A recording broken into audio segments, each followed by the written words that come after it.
I'm gonna run the PowerPoint so I make sure I remember all the things. So I'm Jade Miyashiro. I am actually the invasive bug person for BISC. So I'm gonna talk all about invasive insects, arthropods, and all that gross stuff.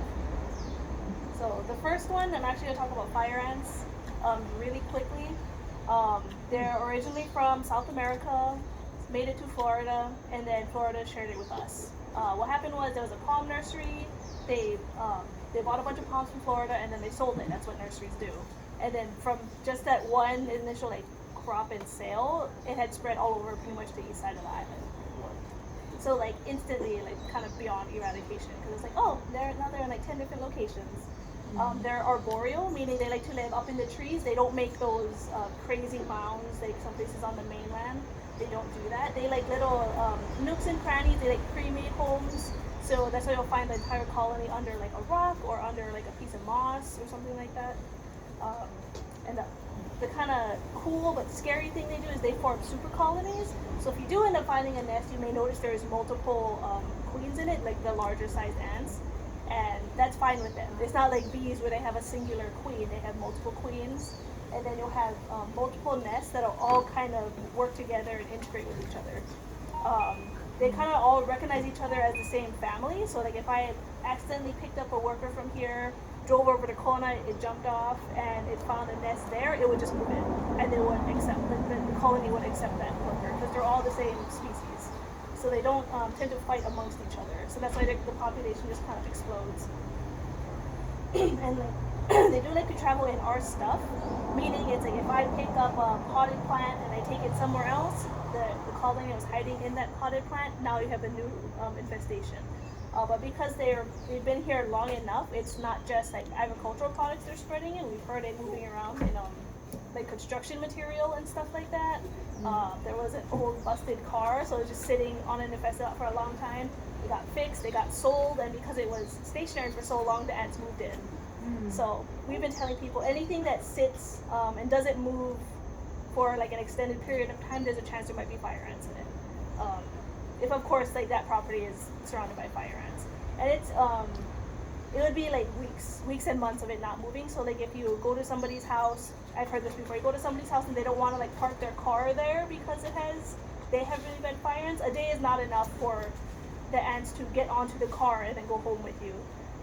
You might get a worker or two, but what actually causes the spread is the movement of queens.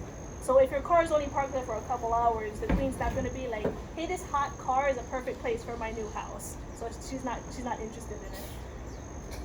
Can I ask you a question, or do you want to? No, go ahead. What about the inverse of that? What if I have them in my car and I drive to someone's property? What's the likelihood of me infesting their property?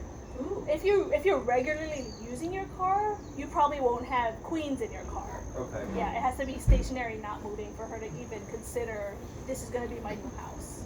Yeah. Can I say something? Sure. Also? So they came from Florida, and they came in a palm shipment from Florida. So this nursery in HPP got a whole bunch of these palm trees from Florida. I don't know why they were importing and not growing local. And it took a few years, but they were like, I'm getting bit. Meanwhile, the nursery did what nurseries do, and they sold it all the way, the palms from Kalapana up to Laupahoehoe, spreading the ants everywhere. And then by the time it was identified, 2002, 3 years later? So yeah, it was quite a while. And then they had a map, where is it? And there was no pesticide to even eradicate them because they live in trees. And none of the pesticide or insecticides were labeled to mix with gel bait to get up into the trees. So there's no way we just didn't have the tools. Yeah. That was due to labeling issues. Yeah. You could use it, but the Right. EPA says you can't use it like You that. can't do it as a state agency or a governmental agency. So from that, the Hawaii Ant Lab was actually created to be okay, now we need something to be able to treat these tall trees, and then that's when they came up with their gel bait and everything. So it's kind of reactive. We have fire ants, a way to treat it. Reactive, yeah. So we're gonna create this new organization. They're gonna figure it out. So we're already a step behind, which happens a lot. So if you have fire ants on your property or think you do, probably the most important thing to do is to survey, and that's just put a little bit of peanut butter on a chopstick. This one's painted because you won't find brown chopsticks on the ground after, but it doesn't matter. You just need a little bit of peanut butter, not a fat glob or anything, just a thin smear of it. And they want to place it flat on the ground. Don't poke it in the ground because the ants are going to come across the flagpole and be like, I don't want to go up there. And they're not as interested.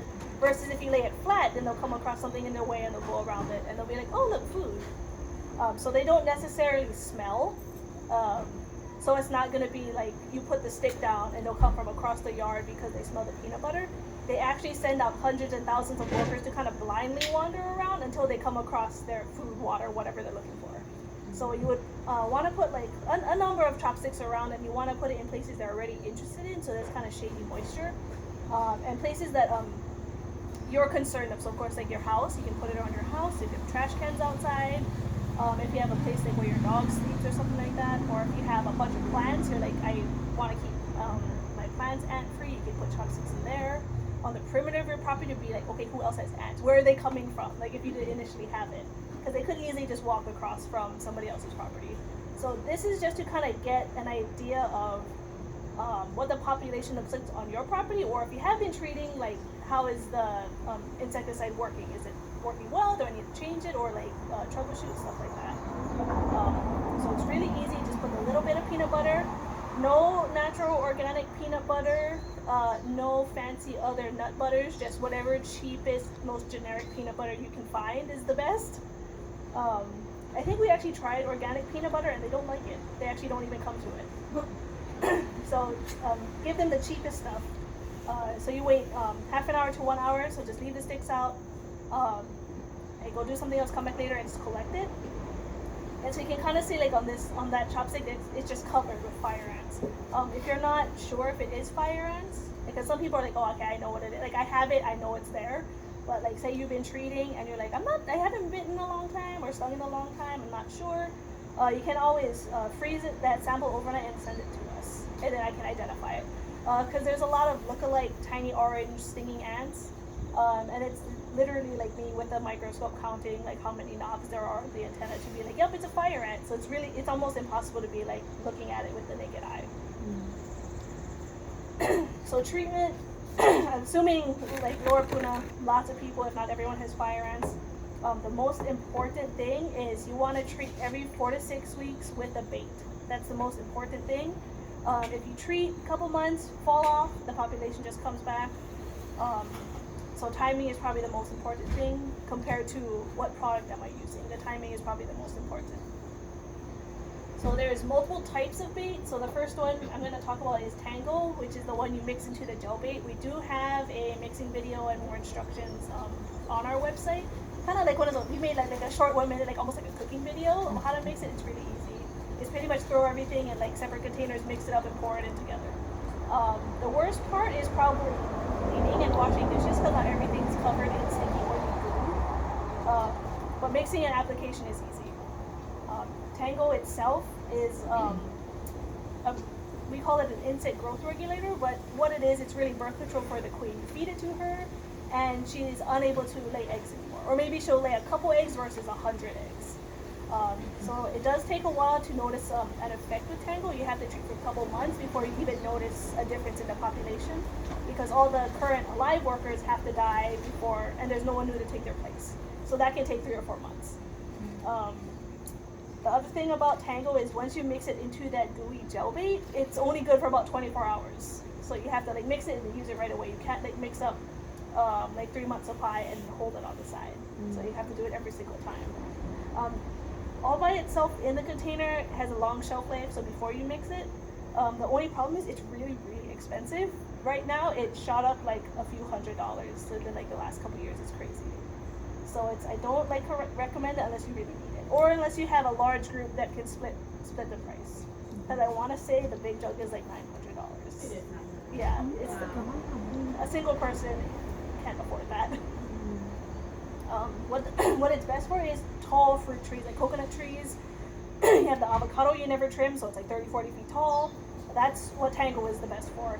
It is labeled for pretty much all crops, but of course, double check the labels if you have specific things in your yard, make sure it's okay. Another quick question. Mm-hmm. The ants that are in the trees, do they also like come down and hang out on the ground, or do they Yeah. just like stay in the trees the whole time?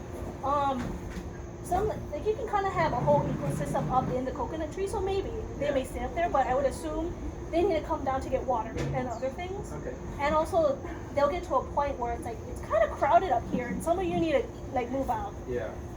So like if it's a singular coconut tree, maybe you can get away with just treating the ground. Yeah. But if you have like an entire like row of coconut trees, you probably want to try this. This is it is much more laborious. So some people are just like, I hate it. I'm like, well, use the other one then and hope for the best. Anything is better than nothing. And it's really hard to kill Excuse me. little fire ants with the tango. It takes a long long. And you're never gonna get 80 feet up into the tree. Exactly. Even with the sprayers. And even the sprayers are not amazing because you're shooting like yogurt essentially, and it's really it does clog up and gets gross. So there was a lot of problems with it, but at the same time that was the only thing we could use to get up into the trees. And on top of that, it was the only thing labeled for crops. So if you had a bunch of fruit trees, this was your only option. There's a few things now that were unavailable before, and I'll go over those. So the next type of bait is granular baits. Weigh out what you need and you sprinkle it on the ground and you're done. Super easy. Downside is it likes dry. So you have to, like, if you wake up that morning and there's all dew on the lawn or whatever from the rain the night before, you gotta wait till it dries. And then you're gonna need a couple hours of not rain. And then that's enough. But sometimes in Lower Kuna and Hilo, that's kind of hard to do. So that's why we say you want, like, you have like a week or two window at a treat. So it's like, when you find a good day, like today would be great. Okay, I'm gonna go do my granular baits because it's dry. Other downside, because it's so humid, once I open that container, because a lot of these are larger size, you have to use it within 3 months. After that, it's no good. Sometimes we've even heard about it going bad on the shelf, like sealed, because we don't know how long they've been at the store. But then you can open it and you can smell like the kind of gross rancid oil, and then I think you can just return it. That's the only downside of the granular baits. And of course, because it's granular, sprinkled on the ground, you can't get it into the really tall trees. So this is something better for if you have like shorter foliage, you keep your plants trimmed and everything. There's no like 20-foot tall coconut trees and stuff like that. There's a couple of different products. So Amdro, Probate, and Antics is probably the most common, or that you may hear other people saying. Antics didn't exist a couple years ago, or it did under a different name and it was horrible and they weren't interested in it. So now that it exists, people who are growing like crops and food and everything, they have another option besides Tango. So Antics is labeled for majority of the crops. There may be a few that's not on there, especially some weird, obscure, like tropical fruit might not be on the label. But most of them are, and Antics is sort of organic. I say sort of because spinosyn is the active ingredient, but the carrier is a probably GMO corn grit. So they can't say it's like fully organic. But it's the closest you're gonna get for what's available right now. Okay, so I'm gonna talk about barriers versus baits real quick, because a lot of people are like, oh, I just use Telstar or Bifen or whatever. And yeah, those are great, but it's not the same as a bait. Baits is something where I'm gonna put it on the ground, that workers are gonna find it and take it home and feed it to their queen. And the barriers is more of an electric fence situation. I'm going to spray that on the ground and the ants have to touch it and die. So you can spray all the Bifen you want, but the queens are tucked away in the tree, like in the bushes somewhere. They're not affected by the Telstar, and also she'll just pump out more workers. And she's like, oh, a bunch of them died. Oh, I guess I got to make more workers. And then there's like, you've done nothing. But Telstar or barriers are good for keeping the ants out of your house. So it's like, if you decided to use Tango or something, it's okay, I know I'm not going to affect the population for a couple months, but they're in my house and I can't handle it. Then you can spray the barrier around your house to keep them outside while you're treating the yard. In most cases, the queen is outside in the yard. Rarely have the queen, like the population has to be so high for the queen to run out, like the queen and all the different nests, run out of space in the yard to move into the house. So most times if you put the barrier up, it'll at least greatly reduce the amount of ants getting in. Of course, a couple will find their way through. I think there may have only been 1 or 2 cases where someone's like, I put it up and it's still a lot of ants. I was like, okay, there's a queen somewhere living in your house. And then you can take the granulars or a bait station or something and just treat it that way. But you would still need to treat the yard in that case. Easiest way to tell them apart, for baits, the instructions are always going to be keep it dry, apply on a sunny day, something like that. all the barriers are going to say get it wet or put it out before it rains. That's the easiest way to remember them. Any questions about fire ants? Do we have any realistic hope, I guess, of like eradicating them from the island? Not from or- the island, but from your property. Okay. So like I live in Hilo, where there is also a ton of fire ants, but there is no ants on my property. Mm-hmm.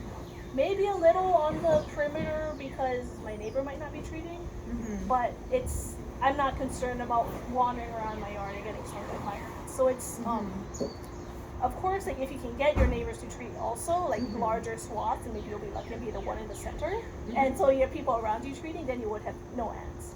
But we have to always be careful, especially bringing in stuff, like bringing in plants.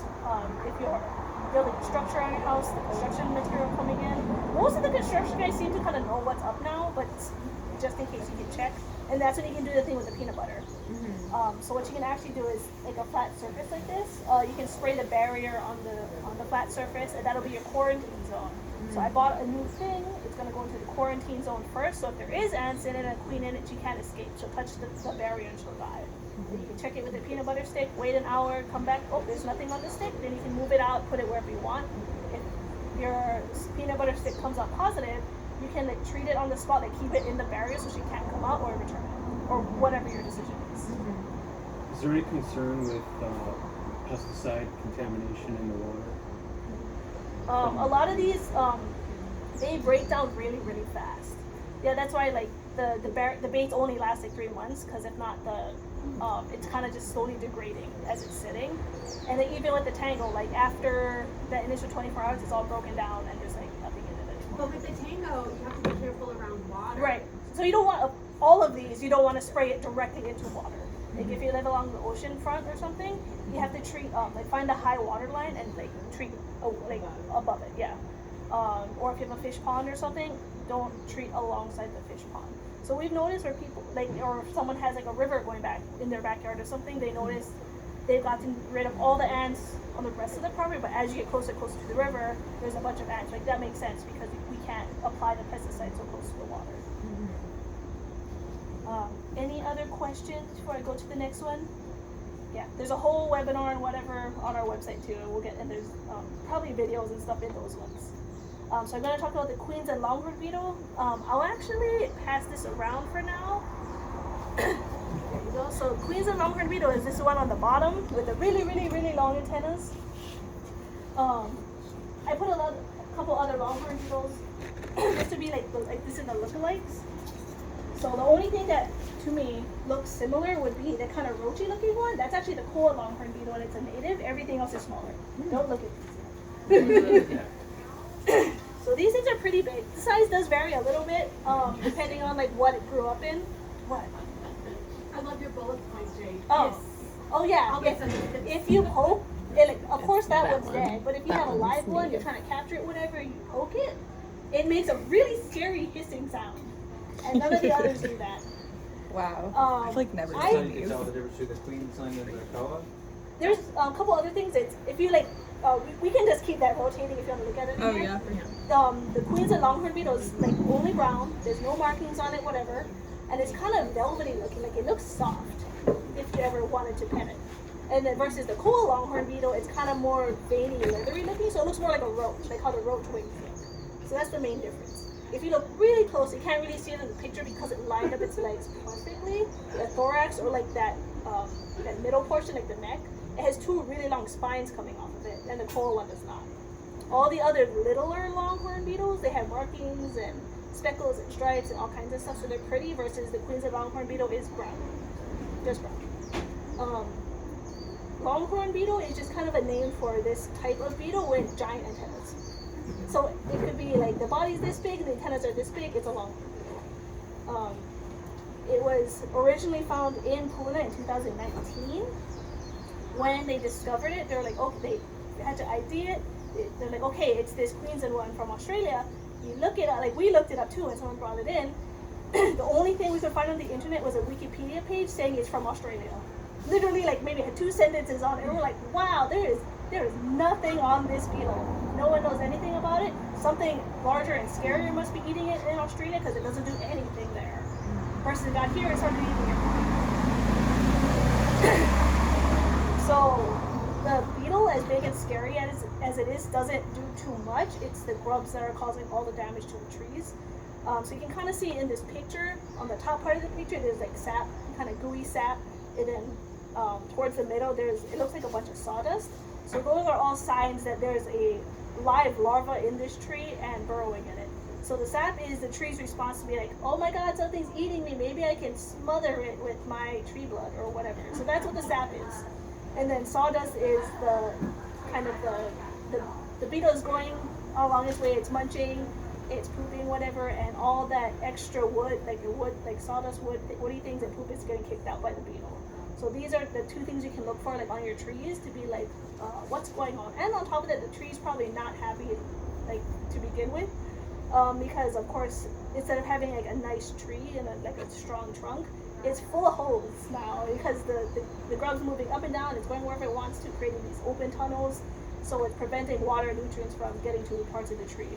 So you may even see like a single branch style because maybe the grub's just in that branch. Or if it's in the main trunk, then maybe sections of it might start dying. So these are this is the host. This is a portion of the host. The host list is actually pretty long, and as we were going, we were creating this list because it doesn't do all these things in Australia. So we're depending on people to call them and be like, I think I found that beetle. We're like, yes, like send us a picture, whatever. Yes, it is. What tree was it going after? And they would tell us. So some of the kind of scarier ones that we found, like actually found the grub in, is kukui, ulu, citrus, cacao, calamungai, or Moringa. Yeah, moringa. Thank you. I was like, there's like 3 names for that one, and avocado. So these are all like crops, like food trees. It was actually the cacao growers that brought it up to us because it was like, there's something eating our cacao because they just planted like a bunch of cacao, and then they brought us a giant beetle. We're like, oh my god, what is that? He went door to door to every agency he could find to be like, look at this beetle that's eating my crops, and nobody would help him except for us. And we kind of blew it up on social media and got yelled at because we said, you weren't supposed to do that, and we're like, you're not my boss, and yeah. What are we doing? Sorry. What are we doing to control? Like, what kind of research is going on? I think. I'm sorry. I'm getting over a cold. You're fine. I think research might have actually stopped, unfortunately.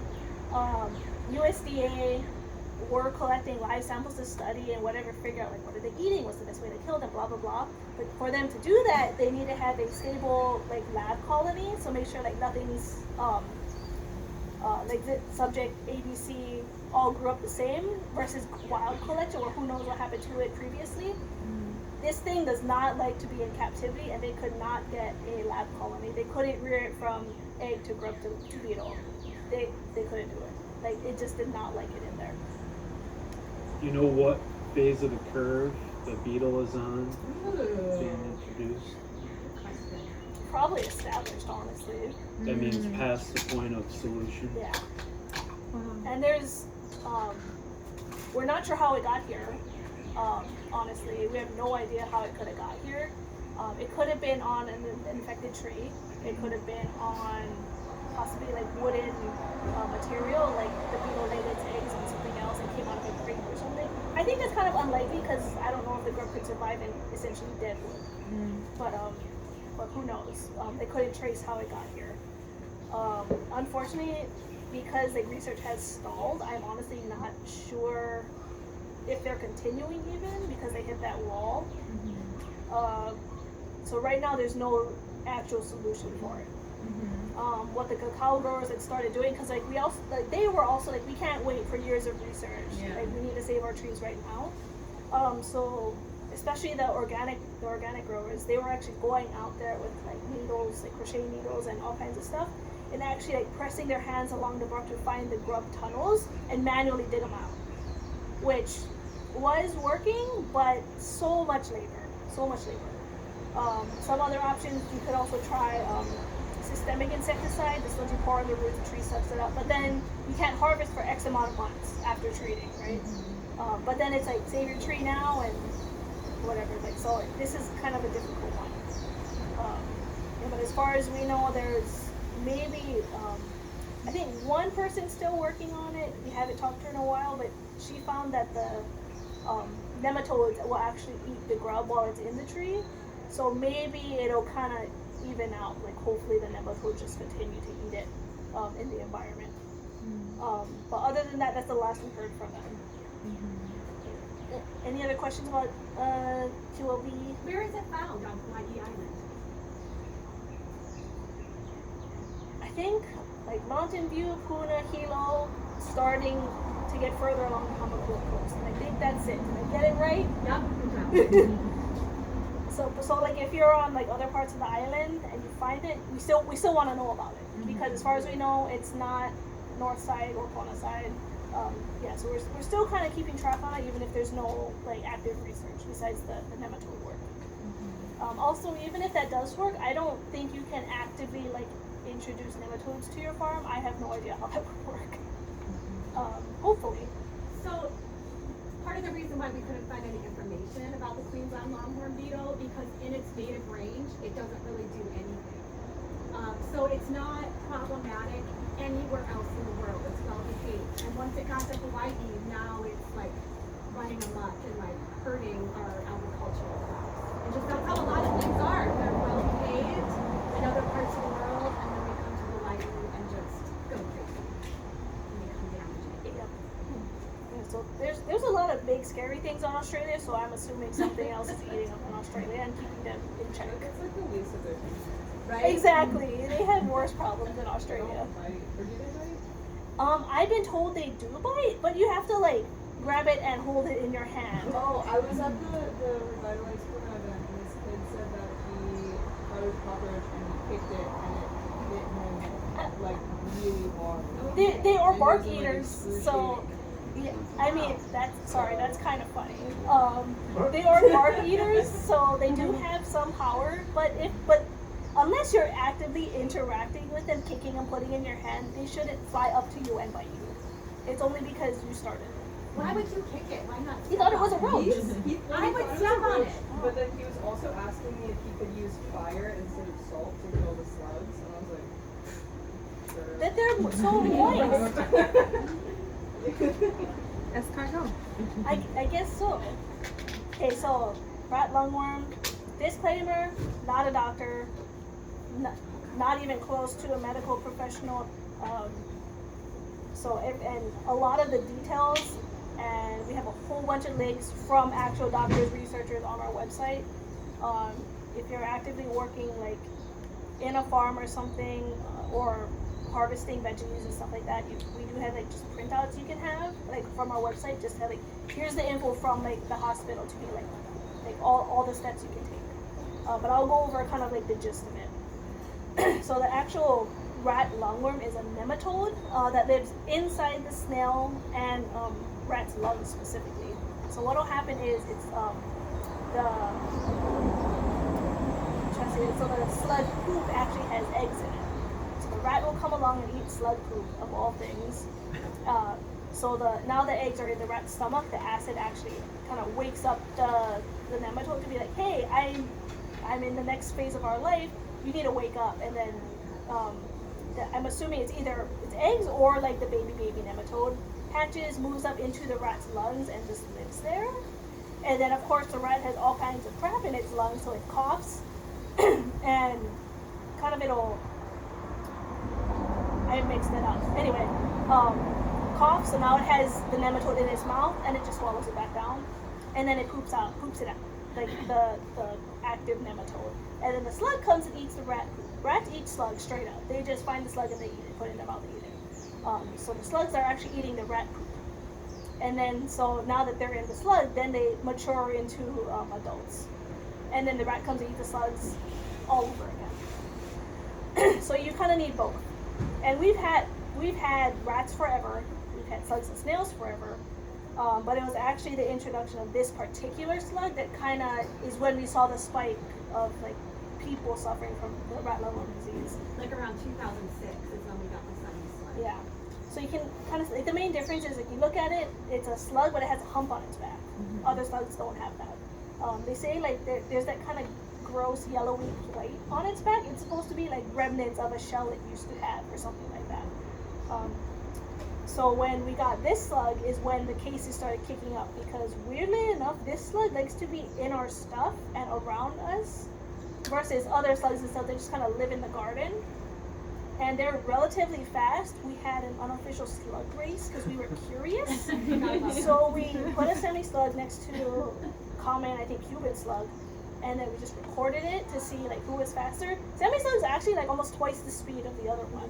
That video should be on our YouTube and on our website Is also. it really? I thought you Yeah. guys were screaming when it was happening. Like, No. I can't believe it. Oh no, that was me trying to get the hissing of the QOB. Okay. I was trying to like, so he was like, this is cool, this thing hiss. So I poke it with a pen and somebody in the office screams and just ruins the video. Multiple times now, like it's already hissed once and then people kept screaming, so we gave up. But semi-slug is fast compared to other slugs.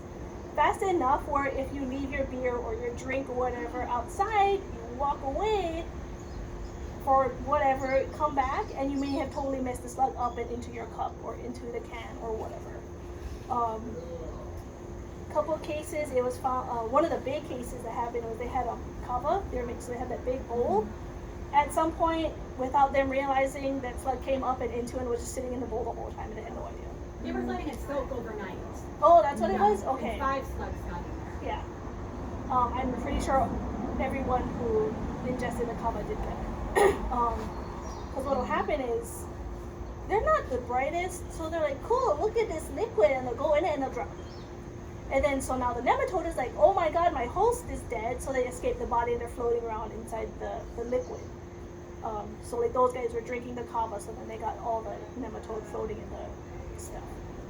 Do we know for sure if you must ingest the snail or the slime trail of the slug? Slime trail is probably not enough to make you sick, because your body will still kind of get rid of some of them. So unlikely you'll get a high enough dose of nematode in the slug and the slime trail to actually make you sick. So it's normally what will happen in cases like that where the slug died in a fluid, you drank the fluid, or like a lot of people worried about salads and stuff, because even if like it wasn't washed, the vegetables weren't washed well, and so you're cutting up the vegetables and you even cut like, I want to say the tail or whatever of the slug, so it's just a little piece of slug. That could be enough to make you sick because it's still like the body of the slug and there's a whole bunch of nematodes in there. Oh, the other thing is the semi-slug in particular has a much higher, it carries much more nematode than the other slugs and snails for whatever reason, don't know. But we've had rat lungworm since, what, 1950? Yeah, we've had it for a long And there's time. only been 3 cases until around 2006 when we got this particular semi-slug. They Yeah. carry such a high parasite level. Because maybe previously people have gotten it, but it wasn't so severe because it was less amount of nematode in someone's body. Because your body can fight it off and kind of flush it out, but because the semi-slug carries so much, it's like more than your body can handle, and that's when people get sick. So, sorry, but it got kind of funky, but these are just some of the symptoms. Seizures is on there, so I read that and I said it. Nausea, abdominal pain, vomiting, fever, sensitivity to light, the itching, burning pain, whatever it is, because it does affect your brain, so it affects your nerves. So it can be like, some people were like, we've talked to say like they couldn't wear like long sleeve shirts because like just the clothes pressing on their skin was like too much, like overstimulated. Neck pain, seizures, and headaches. So some of these are not as bad compared to like headache versus a seizure, right? So it is also dependent on how much like dosage of nematode you got. If it's mild, maybe you only get a headache or whatever. If it's really bad, all kinds of things can happen. And the body aches and stuff kind of varies because when we accidentally ingest the nematode, we're not a rat, so the nematode's kind of lost and it doesn't know where to go. So it could end up in like other places in your body where it's unexpected. Someone found that it was in somebody's eye once, because normally they'll get. You didn't hear about that? It's gross. Yeah. So like they get lost in our body, and that's where it starts causing problems, right? Because like of course like we shouldn't have worms in our body, but then some of the main things like it'll get to your spinal column and get into your brain, and that's where all the really really bad stuff happens. That's why I think previously before they had all these tests, the only way to check was to get like a spinal tap to see if they could find actual nematode like in that sample, and at that point once it's in your spinal column you're kind of screwed for lack of a better term.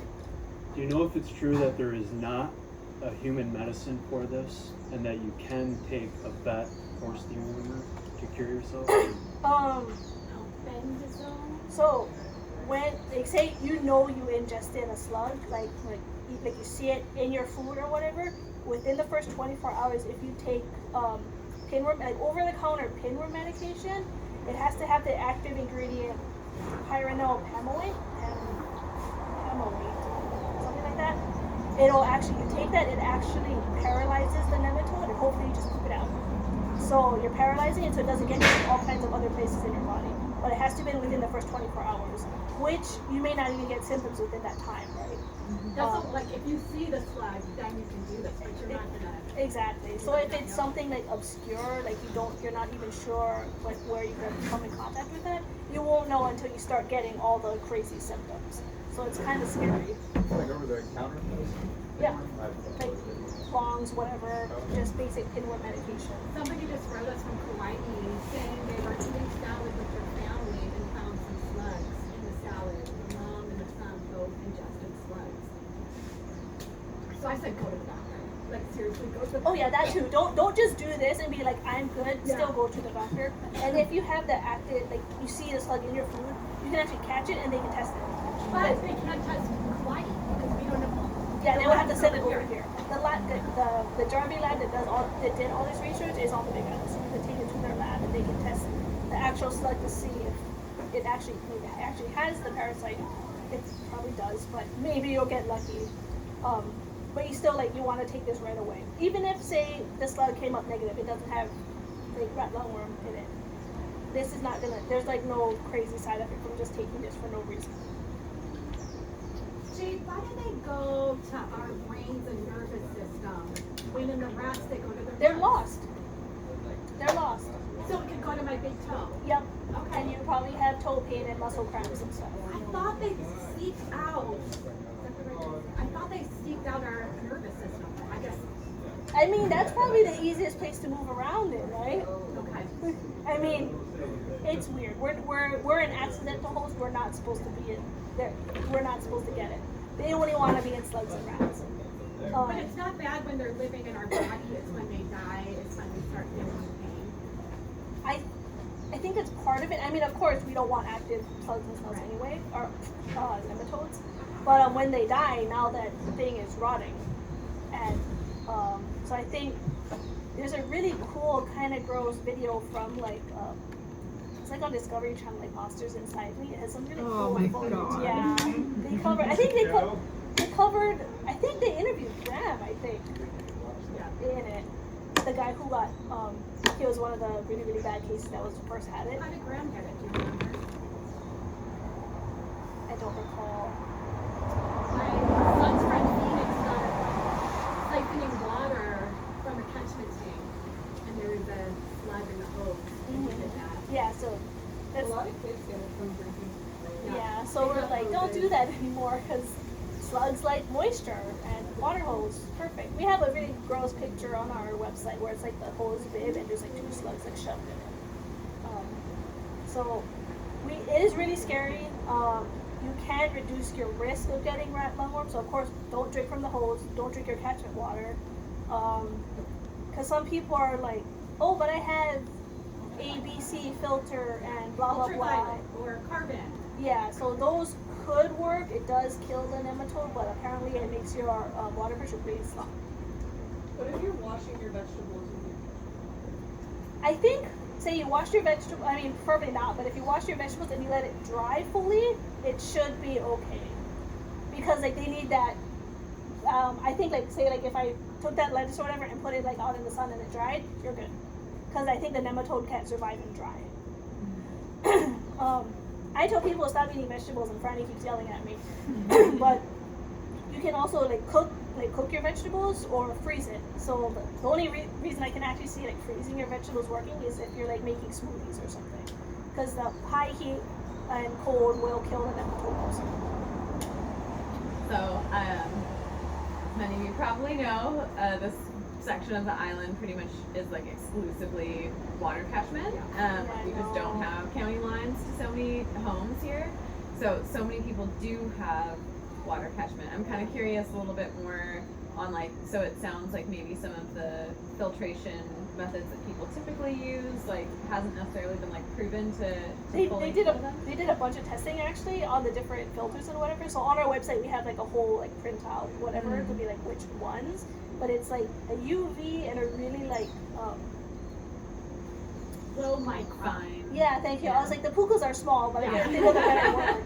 Yeah. So then, but because it's so like dense and tight, the water flow sucks. Mm-hmm. But that one I think does work. She also said that that was in a lab setting, Right. so it's impossible to know. They're just really scared of that one. It's impossible to know changing your filter if you did it correctly. Right, and also keep your catchment as clean as you can. Like they've gone to multiple places and just seen like slugs cruising on the catchment tank, on the top, in the water. Like, Oh, all the time. Yeah. I find them on my side of my catchment tank all the time. yeah. So it is really difficult. So just like as safe as you can, as much as possible, like get the bottled waters and stuff like that, or cook your vegetables. Because once you like, even if say there is an nematicide in the catchment water and you wash your vegetables and then if you cook it, it'll just kill it anyway. So that's the safest thing. Some other things you can do is you can just, at least at your house, you can try to control the population of slugs and snails. I brought this one. Yeah, so this is our slug jug. Any old plastic container, wide mouth just makes it easier. 6 parts salt, 6 parts water, and 1 part salt. That's all it is. And go out at preferably like dusk or nighttime, because that's when the slugs are the most active. Tongs, chopsticks, whatever. Okay, we even have an example. So you go out at night with your container of salt water. You see the slugs, and you just put them in the jug, and that's it. Close it up and do it again the next night. The salinity in the water is enough to also kill the nematode. It'll kill the slug and kill the nematode. This gets gross, not gonna lie. Of course, it's sitting out with salt water and your pickled slugs and everything. It gets gross and stink.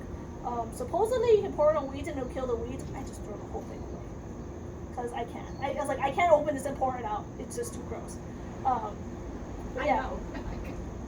Do you dump yours out? I threw mine out too. Yeah, I can. Cause I'm not gonna lie, I don't have that much slugs and stuff, so sometimes I forget about it. And I'm like, how is there mold growing on the surface of the water like that? And yeah, I'm not opening that back up. Other things you can do besides this is there is slug bait does work, of course. Some of them, like Corey's, I think is the cheapest, most common. It is not safe for cats and dogs and stuff like that. But there is an organic product called Sluggo that I think is pet safe that you can just sprinkle that all over your yard, and that'll reduce the population of slugs also. Any questions on rat lungworm? I've heard of a lot of cases of pets. I'm glad you brought that up too. Not Okay. pets necessarily ingesting it and ingesting like the poison for it, but pets ingesting and getting rat lungworm Yes. and passing away. Dogs, horses for sure. Cats don't seem to get it. I don't know if cats will eat slugs and snails. They're kind of picky. They'll probably be like, "Ew, that's gross. Get out of here." Or at least my cats will. But dogs and horses for sure. Chickens and ducks don't seem bothered by it. But yeah. They eat slugs and snails. Exactly. But they don't. It doesn't seem to bother them. We haven't heard of any cases of chickens dying from rat lungworm or ducks. Do you know if there's any like veterinary solutions or like similar veterinary solutions for animals I think in this if case? you regularly give your dog the heartworm medication, I think that will help because Okay. it's similar. Heartworm, roundworm, all that stuff, nematodes. It's all really similar. But I think I would still call your vet if you notice like problems like that. Like I think for the severe cases for the dogs, I think they get like hard time moving their back legs. Yeah, it's really sad. But if you like see your dog ingest the slug or snail or whatever, and for whatever reason they also like pet food, like dog food, cat food, like slugs for some reason. So like if you feed the dog or the cat outside and then come back and you notice, oh, there's like slugs in the food and maybe the dog ate it, I would just call the vet. Okay. To see. I'm honestly not too sure. For sure. And are they because they do like wet, moist environments, obviously like Puna, Hilo, Yeah. Hamakua. How's it look on Kona side? I think they do have the semi-slug also. But of course not as much as here, but I think they have it. That one guy that was like the keynote speaker for the Route Lungworm conference we went to, he was from Hockney, and he got it from a calcium. Oh yeah, so you would have no idea that you accidentally ingested It all a. up. Yeah. Don't they usually grow the hydroponic water sometimes? I mean, hydroponic is a little cleaner because it's not on the ground. Most times it's raised a little bit, but I wouldn't chance them. Just wash it all and treat everything as if it had a slug or snail on it, just in case. What about soaking your lettuce, say, in a bowl of water? That does not work because we think of the Kava situation where they died and like all the nematodes came out of the body. Same thing. You soak your lettuce, or some people do like apple cider vinegar. The nematode actually loves acid because you figure it's in the rat stomach and that's what wakes it up, the acid. So if you pour the apple cider vinegar on it, they're like, oh, I'm in the stomach, and they come out and actually become more active. So don't soak it, clean running water, or cook it, freeze it, or don't eat vegetables. Okay. Or any other questions before? Rat lungworm is scary. I know there's a ton of other questions, but is that everything for now? Okay, we can. If you guys think of something later, we can always backtrack. Okay, this is one that I threw in here because it's something we're working on currently. Wherever that box went, I give you one guess which one I'm talking about. Oh, this isn't the good one, Jade. Yeah, I know. I kept the good one for our table. This thing is huge and like really fat. It's a tank. It is on a wall. This one. I can't. That my angle's wrong. Yeah. I'm assuming you're pointing at the. Oh, I know what. I know what won the CRT. Okay. But if you want to just pass it around again so you guys can see it, this thing's huge. It's on Oahu though, and they've had it for a while. They are just about to. I mean, it's declared uneradicatable from Oahu. Ooh, wow. They just had a detection on Kauai last month. End of May, yeah. Yeah, last month. They found 2 adults on Kauai. And into Southeast Asia, we got ours from Guam. It's kind of wrecking Guam right now because we have a lot of military flights from between Oahu and Guam, all the military bases. So it probably just was hiding in the plane somewhere. One of the planes in the wheel wells. They loading stuff. They leave the cargo bay open. Probably just flew in. Most likely how that happened because I think Hickam was ground zero if I'm not mistaken. The adults feed on live palm trees. Of course, they prefer coconut. And the grubs, so that gross white thing, which I forgot to bring my jar of grubs, lives in the compost and in the dirt.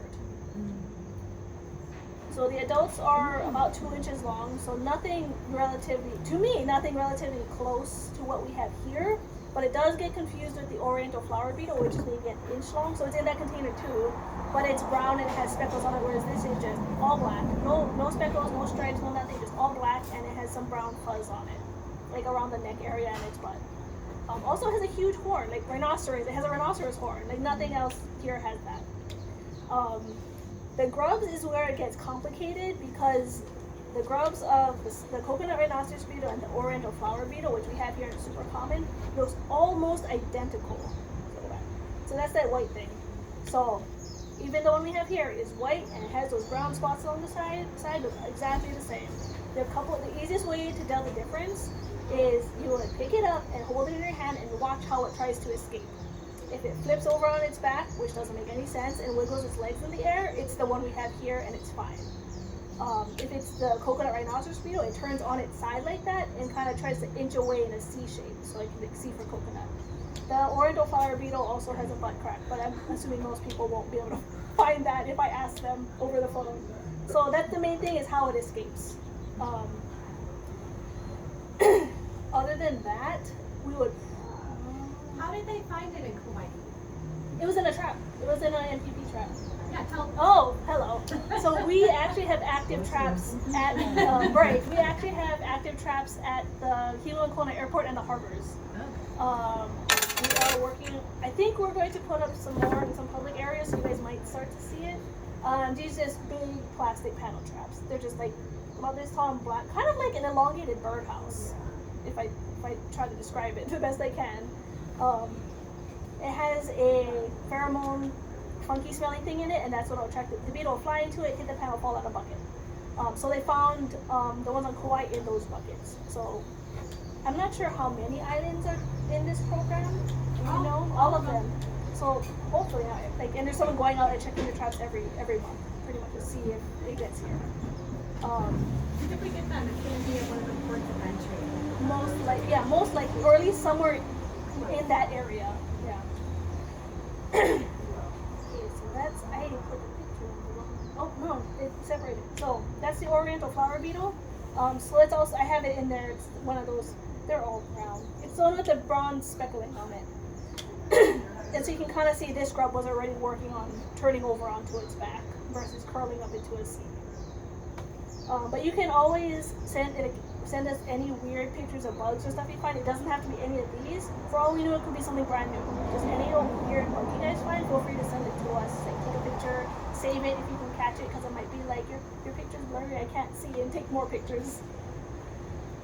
So the host for the coconut rhinoceros beetle is mostly palm trees. That's their favorite. Their favorite's coconut, but they can also go after any kinds of palms. So even like these ones here, like royal palms, fan palms, foxtail palms, all those, they'll go after it also if there's no coconut.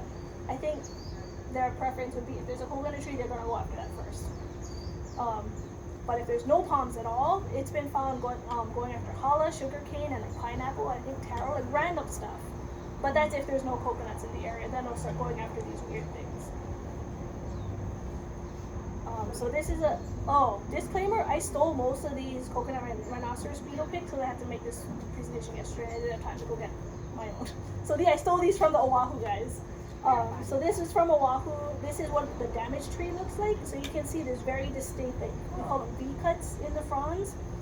So it kind of, you can imagine before the leaf opens up, it's like it comes up in what we call like the spear for palm trees. And that's where the beetle is burrowing, and they like to eat the sap of like the baby leaves essentially. So they'll burrow into that spear. So when it opens up, it's like a paper snowflake. So it has all kinds of pukas and stuff in the leaf when it opens. So that's why when the leaf unfolds, it looks all kind of cut up like that. You would have to look really close. Like when we go do palm surveys, we bring binoculars, because tree trimmers, they cut a little too deep or something, they can leave similar markings like this. But if you look really, really closely, each frond will have a kind of a small little divot in it. So it'll be like, we call it scalloped edges. Versus if a tree trimmer hit it, they hit it with something sharp, they hit it with a blade, it'll be like straight. There may also be holes in the stem itself, or like the frond stem. Or just straight up like, why are all the palms dying? Like they're all horrible looking. Could just be another sign. For the grubs, it's actually kind of scary because there was a ban on Oahu mulch, like you couldn't send it off island unless it was thoroughly inspected. That is not getting renewed. So I think they're removing the restriction where it has to get inspected. So now they're just gonna start shipping, or anyone can order mulch from Oahu and just get it. And that's where all the grubs are living. It's just a matter of time till we have it. Yeah, unless we're working on it, because like maybe the next step would be like tell the county no mulch from Oahu please, and do it from our end versus stopping Oahu. What about the potted plants though? We did hear from the CRB response team on Oahu. In areas where there's a lot of CRB, they've actually found the grubs and pupa in potted plants. Because you think Oahu also, there's a lot of cement, there's a lot of concrete, there's not as much compost and stuff as here. So I think they're actually laying their eggs in potted plants. So they did find a few that way. And even like Home Depot, Lowe's, all those stores, they have just bags of like compost right outside or dirt. The beetles are actually, these guys are pretty sturdy, like you've seen it. He just rips open the bag of dirt and lays his eggs in there. So it's pretty intense. So we have to be cautious ordering things from Oahu, like mulch from Oahu, potted plants from Oahu, just in case it has CRB in it. So you can also, if you see like funky looking trees like this, or weird beetles, or the grubs, take a picture, call us, and we can come check it out. We would rather find it versus like, oh no, it's tree trimmer damage or something else, and miss the detection. Okay, that's all I got. Do you guys have any questions? I'm curious, I guess, if there seems to be any level of like progress, or is there like multiple organizations trying to like work together to like lobby the state to like improve Is its there re- like shipping policies, I guess, so that there is more kind of like thorough checks. I would turn off the recording. Okay.